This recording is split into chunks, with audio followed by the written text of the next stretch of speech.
சிவா திருச்சிற்றம்பலம். தென்னாருடைய சிவனை போற்றி எந்நாட்டவர்க்கும் இறைவா போற்றி. நமச்சிவாய வாழ்க, நாதன் தாழ் வாழ்க, இமைப்பொழுதும் எண்ணெஞ்சில் நீங்காதான் தாழ் வாழ்க. ஈர்த்து என்னை ஆட்கொண்ட எந்தை பெருமான் நம் பெருமான் சிவபெருமான் திருவடிகளை மனமொழி மெய்களாலே வணங்கி என் பெருமக்கள் நாயன்மாருடைய திருவடி தாமரைகளை இதய கமலத்தில் வைத்து போற்றிக் கொண்டு பெரும்பற்ற புலியூரானை பேசாத நாளெல்லாம் பிறவாத நாளை என்ற அருள் சிந்தனையில் இன்றைய தினம் நாம் அருள் தரும் திருநாவுக்கரசு சுவாமிகள் திருவடி போற்றி. திருநாவுக்கரசு சுவாமிகள் அருளிய திருக்குறுந்தொகை 5வது தமிழ் வேதத்தை சிந்திப்பதற்கு சிவபெருமான் இன்று நமக்கு திருவருள் அருளி இருக்கிறார். எனது அருட்குருநாதர் தெய்வத் தமிழிசை செல்வர் வே சுந்தரமூர்த்தி தேசிகரையாவுடைய திருவடிகளை நீல நினைந்து திருமுறை செந்நெறிக்குள் என்னை ஆற்றுப்படுத்திய அடியார் பெருமக்களது திருவடிகளை வணங்கிக் கொண்டு சிந்தனைக்குள் செல்வோம். திருச்சிற்றம்பலம். இந்த பாடல் நமக்கு என்ன கருத்தை அருளுகிறது அப்படின்னா, இறைவனுடைய திருவடியானது நம்ம இடைவிடாத அந்த திருவடியை சிந்திச்சுக்கிட்டே இருந்தோம்னா நமக்கு அனைத்து துன்பங்களையும் நீக்கி இன்பத்தை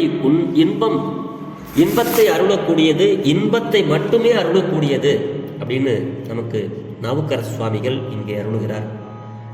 இந்த பாடல் அருளிய தருணம் எப்படின்னா, சமண சமயத்தில் இருந்த கொஞ்ச நாள் இருந்தார் திருநாவுக்கரசு சுவாமிகள். சைவ சமயமே சமயம் என்று உணர்ந்து சைவத்துக்கே வந்தார்.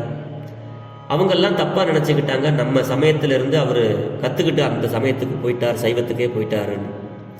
அப்படி தப்பா புரிஞ்சுக்கிட்ட அவங்க சுவாமிய ஒரு நீற்றறை என்னும் சுண்ணாம்பு காலவாயில் போட்டு 7 நாட்கள் அதுக்குள்ள போட்டு அடைச்சிட்டாங்க.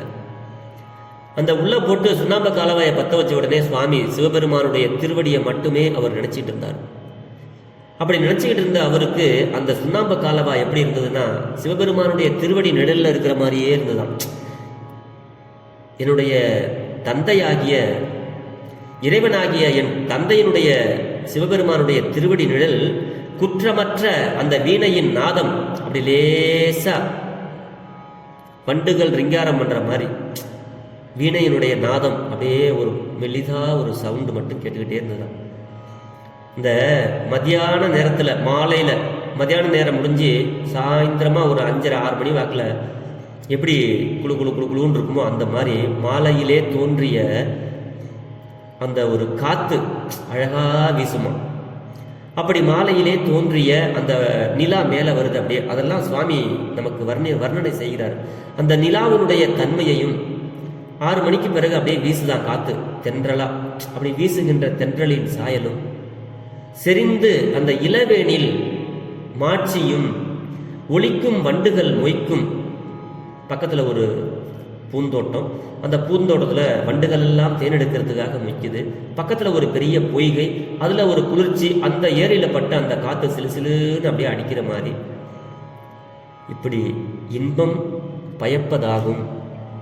இப்படியெல்லாம் எனக்கு இன்பத்தை தந்தது சிவபெருமானுடைய திருவடி. எனக்கு எப்படி அவரை நினைச்சுக்கிட்டே இருந்தா எனக்கு இப்படிலாம் இருந்தது அப்படிங்கிறாரு. இந்த பாட்டில் நமக்கு அதை தான் சொல்றாரு. எவ்வளவு துன்பம் வந்தாலும் இந்த பாட்டை நம்ம பாடினோம்னா நம்ம கிட்ட இருக்கிற துன்பம் எல்லாம் பறந்து போயிடும். அப்படிப்பட்ட ஒரு அற்புதமான பாட்டு இந்த பாட்டு. சிவபெருமான் அவருடைய திருவடி இரண்டும் என்னுடைய தலைக்கு மேலே இருந்து எனக்கு அருள் செய்தது. என்னுடைய உடம்புல இருக்கிற 5 புலன்களுக்கும் விருந்து தரும். அதாவது இயற்கையினுடைய இன்பத்தை ஒத்து நின்றது. இந்த காதுக்கு வீணையினுடைய ஒலி கேட்கிற மாதிரி பொறுமையா அழகா வீணை செவி, மதியம் கண்கள் பிரகாசமா, தென்றல் மூக்கு சுவாசிக்குதான் தென்றல் காத்து அப்படியே, வண்டு அறை பொய்கை வண்டுகள் எப்படி சத்தம் போடுதோ அதை மாதிரி அப்படியே வாய், வேணில் மெய், அந்த இளவேணியில காத்து உடம்புல பட்டா எப்படி இருக்கும் மெய். இந்த மாதிரி இந்த முறையே 5 புலன்களுக்கும் இன்பத்தை தருவனவாய இயற்கை சூழலை ஒத்து இருந்தது. நான் நீற்றறையில் இருந்த பொழுது சிவபெருமானுடைய திருவடி நிழலை எண்ணிய அப்பர் சுவாமிகளுக்கு இந்த தன்மையை தந்தது அப்படின்னு இன்பத்தோடு ஒப்பிட்டார் நாவுக்கரசு சுவாமிகள். அப்ப நமக்கு எவ்வளவுதான் துன்பம் வந்தாலும் இந்த பாட்டை நம்ம பாடணும். அப்படிப்பட்ட ஒரு அற்புதமான பாடல். சாமியை நீற்றறையிலே விட்டும் போதே 7 நாட்களுக்கு பிறகு கதவை திறந்தார்கள். தகதக என்று புது பொலிவு பெற்று அழகா சுவாமி எந்திரிச்சு வெளியே வந்தாங்களாம். அவங்கெல்லாம் நினைச்சாங்க வேற மாதிரி, அது நடக்கல. ஈசனுடைய அருளால புது பொலிவு பெற்று சுவாமி எழுந்து வந்தார். அப்படி அந்த தருணத்தில் பாடினது தான் இந்த பாட்டு.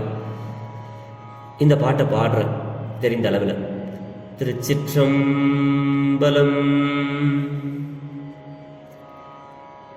மாசில் வீணையும் மாலை மதியமும் வீசு தென்றலும் வீங்கிளவேனிலும் மூசு வண்டரை பொய்கையும் போன்றதே.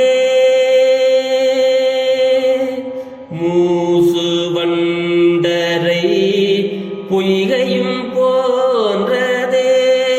ஈசன் எந்தை இணையடி நீழலே. ஈசன் எந்தை இணையடி நீழலே.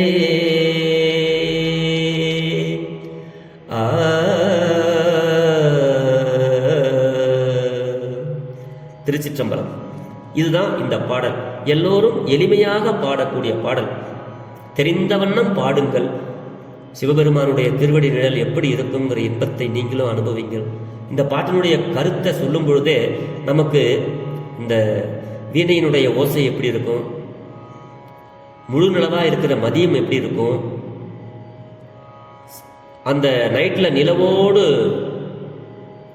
ஒரு குழு குழு குழு குழுன்னு ஒரு பொய்கையில் பட்ட காற்றானது நம்ம உடம்புல படும்பொழுது எப்படி இருக்கும், நம்ம தேசம் எப்படி இருக்கும். ஒரு பூந்தோட்டத்துக்குள்ள பூ நிறைய பூத்திருக்கு, அதில் நிறைய வண்டுகள்லாம் எப்படி தேனெடுக்கும் போது அப்படி கீன்னு சத்துக்கணும். இதையெல்லாம் ஒரு இயற்கையினுடைய இன்பத்தோடு தன்னை ஒப்பிட்டு சொல்றாரு சுவாமி. இப்படி இருந்தது எனக்கு அப்படின்னு. எவ்வளவு துன்பம் வந்தாலும் இது போன்ற பாடல்களை நாம் சிவபெருமானிடத்துல பாடி நம்மளுடைய துன்பத்தை போக்கிக் கொள்ள வேண்டும், இன்பத்தை பெற்று நாளும் நலமுடன் வாழ வேண்டும் என்று சொல்லி பெரும்பற்ற புலியூரானை பேசாத நாளெல்லாம் பிறவாத நாளே என்ற அருள் சிந்தனையை நிறைவு செய்கிறேன். ஜெர்மனியில் இருந்து சிவபாலா. குறைவில்லாத உயிர்கள் வாழ்க, மேன்மைகள் சைவ நீதி விளங்குக, உலகமெல்லாம் இன்பமே என்னாலும் துன்பமில்லை, ஆலவாய் சிவனடியே சிந்திக்கப் பெற்றேன் நானே. ஆழ்க தீயதெல்லாம் அரண்நாமமே சூழ்க, வையகமும் துயர் தீர்கவே வாழ்க சீர் அடியாரெல்லாம். சிவா. திருச்சிற்றம்பலம்.